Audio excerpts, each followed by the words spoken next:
மாண்புமிகு பேரவை தலைவர் அவர்களை கொள்கிறேன். இந்திய திருநாட்டின் இரண்டாவது மிகப்பெரிய பொருளாதாரமாக திகழ்ந்து கொண்டிருக்கும் தமிழ்நாட்டின் வளர்ச்சிக்கு வித்திடும் வகையில் இந்த வரவு செலவு திட்டத்தை உருவாக்குவதில் தொடர் வழிகாட்டுதலை நல்கிய நமது மாண்புமிகு முதலமைச்சர் அவர்களுக்கு என் நெஞ்சார்ந்த நன்றிகளை நான் உரித்தாக்குகிறேன்.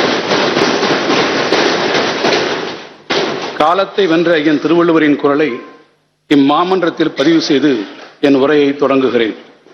காட்சிக்கு எளியன் கடுஞ்சொல்லல் அல்லனேல் மீக்கூறும் மன்னன் நிலம். குடிமக்கள் எவரும் எளிதில் அணுகக்கூடியவராகவும் எவரிடத்திலும் கடுமையான சொற்களை கூறாது ஆட்சி புரிந்து வரும் அரசரின் நாட்டை உலகமே போற்றும். வள்ளுவரின் வாக்கு என்றுமே பொய்க்காது. கடைக்கோடி தமிழர்களும் எளிதில் அணுகக்கூடிய ஒப்பற்ற தலைவராகவும் கடுஞ்சொல் தவிர்த்து மாற்று சிந்தனை கொண்டவர்களையும் அன்போடு அரவணைத்து சென்றிடும் பெருந்தன்மைக்கு இலக்கணமாகவும் திகழ்ந்து வரும் நமது மாண்புமிகு முதலமைச்சர் அவர்களால் தமிழ்நாட்டிற்கே பெருமை. எனது உரையின் முன்னோட்டமாக வரலாற்று சுவடுகளில் தடம் பதித்து தலைசிறந்த நிகழ்வுகள் சிலவற்றை இம்மாமன்றத்தின் கனிவான பார்வைக்கு முன்வைத்திட விழைகிறேன். கடந்த 100 ஆண்டுகளில் பழம்பெருமை மிக்க இந்த சட்டமன்றத்தின் முன்வைக்கப்பட்ட நிதிநிலை அறிக்கைகளில் இடம்பெற்ற பல்வேறு நலத்திட்டங்கள் தமிழரை தலைநிமிரச் செய்தன. இத்தகைய முன்முயற்சிகள் வளர்ச்சி பாதையில் தமிழ்நாடு வெற்றி நடை போடுவதற்கு வழிவகுத்தன. கடந்த 1894 ஆண்டு அன்றைய சென்னை மாகாணத்தின் பொதுப்பணித்துறை செயலாளராக பதவி வகித்த கர்னல் பென்னி குயிக் 87 லட்சம் ரூபாய் மதிப்பீட்டில் ஆங்கிலேய அரசுக்கு அனுப்பி வைத்த முன்மொழிவுதான் முல்லை பெரியாறு அணையாக உருவெடுத்து இன்றளவும் தென் தமிழ்நாட்டை வாழ வைத்துக் கொண்டிருக்கிறது. மிகச்சரியாக பனகல் அரசர் அவர்கள் அன்றைய சென்னை மாகாணத்தின் முதன்மை அமைச்சராக இருந்தபோது இந்த பேரவையில் முன்வைக்கப்பட்ட நிதிநிலை அறிக்கையில் தான் முதலில் காவிரி ஆற்றின் குறுக்கே மேட்டூர் நீர்த்தேக்கம் உருவாக்கும் அறிவிப்பு வெளியிடப்பட்டது. 10 ஆண்டுகள் கழித்து 1934-35 ஆண்டு நிதிநிலை அறிக்கை வரை நிதி ஒதுக்கப்பட்டு மொத்தம் 647 லட்சம் ரூபாய் செலவில் உருவாக்கப்பட்ட மேட்டூர் நீர்த்தேக்கம் மூலம் இன்று தமிழ்நாட்டின் 12 மாவட்டங்களில் உள்ள சுமார் 16 லட்சம் ஏக்கர் விளைநிலங்கள் பாசன வசதி பெறுகின்றன.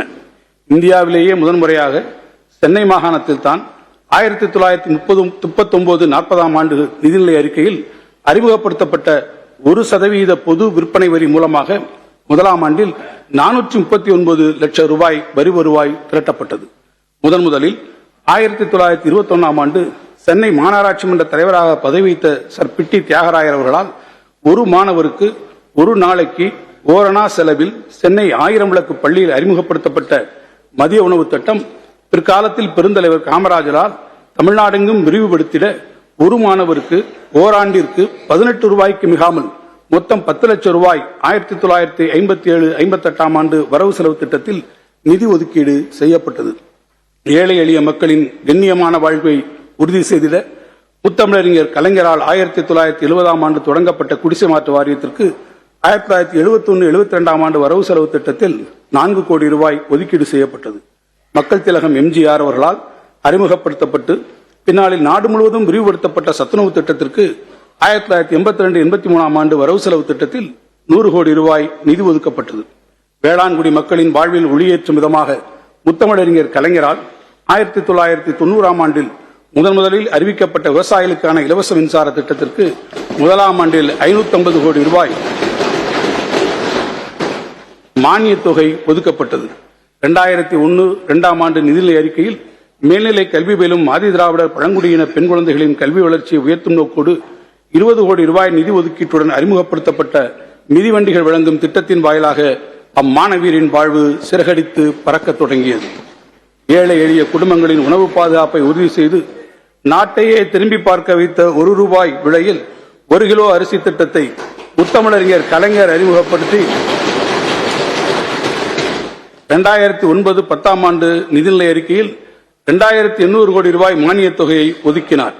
இந்த வரலாற்று சிறப்புமிக்க திருப்புமுனை திட்டங்களின் வரிசையில் நமது மாண்புமிகு முதலமைச்சர் அவர்களால் அறிமுகப்படுத்தப்பட்ட காலை உணவு திட்டத்திற்கு 2023-24 ஆண்டு வரவு செலவு திட்டத்தில் 500 கோடி ரூபாய் நிதி ஒதுக்கீடு செய்யப்பட்டதும் திராவிட மாடல் அரசின் மகத்தான திட்டமான கலைஞர் மகளிர் உரிமை தொகை திட்டத்திற்கு 7000 கோடி ரூபாய் நிதி ஒதுக்கீடு செய்யப்பட்டதையும் இந்த சட்டமன்ற வரலாறு பொன்னெழுத்துக்களால் தன் நினைவு பேழையில் என்றென்றும் குறித்து வைத்துக் கொள்ளும்.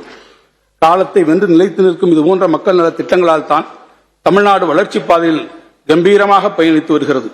ஏழை எளிய மக்களின் நல்வாழ்வு குறித்த அளவற்ற கருணையும் அந்நோக்கத்தை நிறைவேற்றிட தேவையான நிதி ஒதுக்கீடும் முறையாக அமைந்ததால் நமது மாநிலம் முன்னேற்றத்தை அடையத் தொடங்கியது. கருணையும் நிதியும் ஒன்றாக சேரும் போதெல்லாம் தமிழர் தலை நிமிர்ந்தனர். தமிழ்நாடு வளம் பெற்றது என்பதை நாடு அறியும். இம்மாமன்ற உறுப்பினர்களும் அதை வழிமொழிவார்கள் என்று நான் நம்புகிறேன். மாண்புமிகு பேரவைத் தலைவர் அவர்களே, இந்த வரவு செலவு திட்டத்தை உருவாக்கிட வழிகாட்டியாக அமைந்தவை பேரறிஞர் அண்ணாவின் சொல்லோவியம்தான். நிதியமைச்சராகவும் பொறுப்பு வகித்த பேரறிஞர் அண்ணா 1967-68 ஆண்டு வரவு செலவு திட்டத்தின் மீதான விவாதத்தில் பங்கேற்று உரையாற்றும் போது இந்த வரவு செலவு திட்டத்தில் 3.5 கோடி மக்களுடைய வாழ்வும் தாழ்வும் இந்த 64 பக்கங்களில் அடங்கியிருக்கின்றன. நம்முடைய இதயம் அதிலே கலக்கப்பட்டிருக்கிறது. நம்மை தேர்ந்தெடுத்த மக்களின் லட்சியங்கள் இதில் அடங்கியிருக்கின்றன என்று குறிப்பிட்டார். அறிஞர் அண்ணாவின் அறிவுரைகளை தாங்கியே இந்த வரவு செலவு திட்டத்தை வெறும் புள்ளி விவர குவியலாக இல்லாமல் கடைக்கோடி தமிழரின் எண்ணங்களின் அணிவகுப்பாக மாற்றிட முயன்றிருக்கிறோம். மேலும் பல்வேறு எதிர்பாரா நெருக்கடிகளுக்கு இடையே தமிழ்நாட்டின் பொருளாதாரத்தை வழிநடத்த வேண்டிய சூழலில் நாம் பணியாற்றிக் கொண்டிருக்கிறோம்.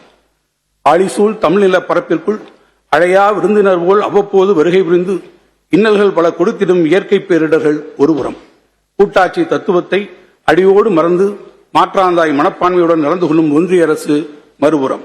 இதற்கிடையே தமிழ்நாட்டை வளர்ச்சி பாதையில் அழைத்துச் செல்ல உதவும் வரவு செலவு திட்டத்தை உருவாக்கிட வேண்டிய தேவை எழும் போதெல்லாம் தந்தை பெரியார், பேரறிஞர் அண்ணா, முத்தமிழறிஞர் கலைஞர் ஆகியோரின் வழிகாட்டுதல் மட்டுமே கலங்கரை விளக்கமாக எங்களுக்கு அமைந்துள்ளன.